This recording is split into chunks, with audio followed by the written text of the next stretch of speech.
Hey everyone, so we're going to do a shot out of the rough here, just talk about some of the principles that you may need to think about from the rough as opposed to the fairways. It might just help you, understand the low point a little bit more and how the club's going to react once it hits the turf.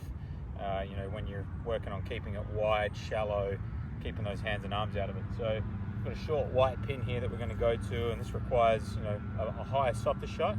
I get asked a lot, is a straight arm technique like a Jason Day, does that limit someone's ability to hit different shots around the greens? The answer to that is no.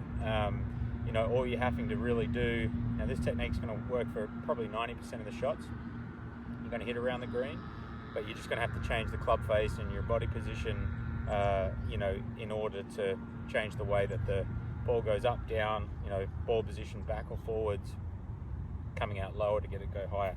So what we're going to talk about is important to clubs coming in wider and shallower into the ground. Something that you really want to think about is, number one, your weight position, but number two is creating a steeper angle, not by steepening your hands. You steepen your hands, you change the way that the bounce on the club's going to interact with the ground. We want to keep that club wide and shallow, but what we want to do is work on swinging with our shoulders, steepening the shoulder plane. Still keeps the bounce of the club engaged without having to manipulate it with our hands, okay? So I'm going to show you here though, if we don't steepen the angle with our shoulders, the club's going to actually bottom out behind the ball out of the rough because we've got grass catching it as opposed to what it would do out of the fairway. Okay, so I'm going to go first here. I'm going to stay pretty centered as we would, maybe slightly forward, but not steepening it with our shoulders. Okay, came out really soft, came out short. Shot was good, but because the club entered the grass early, because of that low point, we caught it a little bit heavy. All right, so we're going to hit a second one.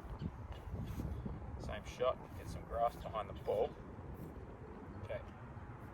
All right, now on this one, instead of coming in wide and shallow with a regular shoulder plane, this one I'm going to steepen it with my shoulders a little bit. This is going to allow the club, even though the bounce will be exposed, the club's going to come in closer to the back of the ball and not get snagged in the rough behind the ball. So same technique, a little steeper with the shoulders, much cleaner. Oh, that one actually went in. So that doesn't happen very often. But that one came out really, really clean, and the main reason being steepened it a little bit with our shoulders, okay? Got the club coming into the back of the ball as opposed to the first one, which caught, bottomed out a little early, caught the grass first. I think thinking about this shoulder plane out of the rough and keeping that weight much more further forward will certainly help with cleaner contact from around the greens in the rough.